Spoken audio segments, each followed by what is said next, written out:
ಅಖಿಲ ಕರ್ನಾಟಕ ಮಹಾನಾಯಕ ಜೈ ಭೀಮ್ ಬಳಗ ಉಳ್ಳಾಲ ತಾಲೂಕು ಕ್ರೀಡಾ ಮತ್ತು ಸಾಂಸ್ಕೃತಿಕ ಘಟಕದಿಂದ ಪರಿಶಿಷ್ಟ ಜಾತಿ ಪಂಗಡದ ಸಮಾಜ ಬಾಂಧವರಿಗೆ ಹಮ್ಮಿಕೊಳ್ಳಲಾದ ದಕ್ಷಿಣ ಕನ್ನಡ ಜಿಲ್ಲೆಯಲ್ಲಿ ಪ್ರಥಮ ಬಾರಿಗೆ ನಡೆಯುತ್ತಿರುವ ಹೊನಲು ಬೆಳಕಿನ ಲೀಗ್ ಕಮ್ ನಾಕೌಟ್ ಮಾದರಿಯ 4 ದಿನಗಳ ಪಂದ್ಯಾಕೂಟ ಮಹಾನಾಯಕ ಜೈ ಭೀಮ್ ಟ್ರೋಫಿ 2026 ಇದರ ಸಮಾರೋಪ ಕಾರ್ಯಕ್ರಮ ಉಳ್ಳಾಲ ವಿಧಾನಸಭಾ ಕ್ಷೇತ್ರದ ಬಾಳೆಪುನಿ ರಾಜೀವ್ ಗಾಂಧಿ ಪಂಚಾಯತ್ ಮೈದಾನದಲ್ಲಿ ನಡೆದಿದೆ.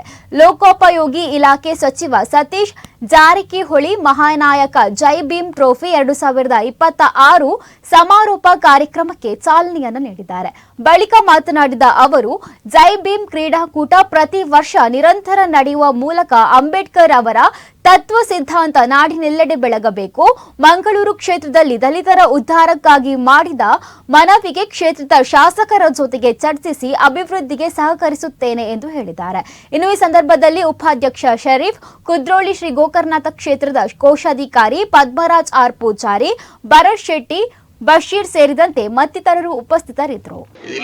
ಬಹಳ ವಿಶಿಷ್ಟವಾದ ಕಾರ್ಯಕ್ರಮ. ನಾವೆಲ್ಲ ರಾಜಕೀಯ ಸಾಮಾಜಿಕ ಹೋರಾಟದಿಂದ ಡಾಕ್ಟರ್ ಬಾಬಾ ಸಾಹೇಬ್ ಅಂಬೇಡ್ಕರ್ನ ಪರಿಚಯ, ಅವರ ವಿಚಾರಗಳನ್ನು ಹೇಳುವಂಥ ಪ್ರಯತ್ನ ಮಾಡ್ತೀವಿ.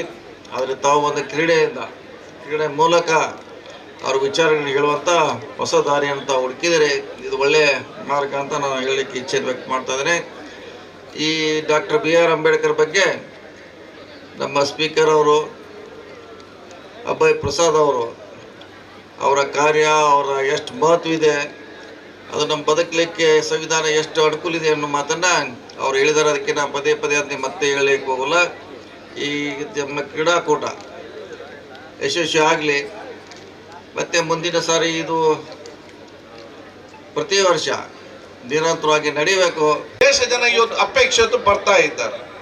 ಆದ ಕಾರಣ ಬಹುಶಃ ಇವತ್ತು ನಾವೆಲ್ಲವೂ ಕೂಡ ಈ ಸಂವಿಧಾನ ಗೌರವ ಉಳಿಸಿಕೊಂಡು ಬೆಳೆಸಿಕೊಂಡು ಹೋಗುವಂತ ಜವಾಬ್ದಾರಿ ಪ್ರತಿಯೊಬ್ಬರ ಕೂಡ ಇವತ್ತು ಜವಾಬ್ದಾರಿ ಆಗಿದೆ.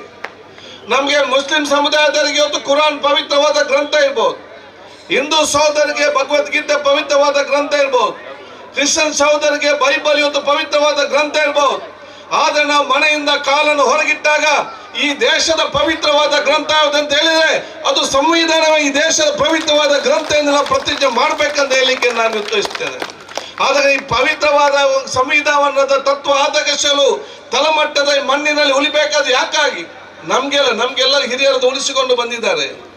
ಪವಿತ್ರವಾದ ಸಂವಿಧಾನ ಬಹಳ ಗಟ್ಟಿಯಾಗಿ ನಮ್ಮ ನೆಲೆ ನಿಲ್ಲಬೇಕಂತ ಹೇಳಿದ್ರೆ ಇದು ವಿದ್ಯಾರ್ಥಿ ಸಮುದಾಯ, ಯುವ ಪೀಳಿಗೆ ಮತ್ತು ಇನ್ನು ಹುಟ್ಟಿ ಬರುವಂತ ಮಕ್ಕಳು ಈ ದೇಶದಲ್ಲಿ ಅತ್ಯಂತ ಸ್ವಾಭಿಮಾನ ಮತ್ತು ನೆಮ್ಮದಿಯಿಂದ ಸಮಾಧಾನದಿಂದ ಜೀವನ ಮಾಡಬೇಕಾದ್ರೆ ಅದು ಸಂವಿಧಾನ ಬಹಳ ಆಳವಾಗಿ ಬೇರುವಂತ ಕೆಲಸ ಪ್ರತಿಯೊಬ್ಬರನ್ನು ಕೂಡ ಆಗ್ಬೇಕಂತ ಹೇಳಲಿಕ್ಕೆ ಇಚ್ಛಿಸುವಂತದ್ದು.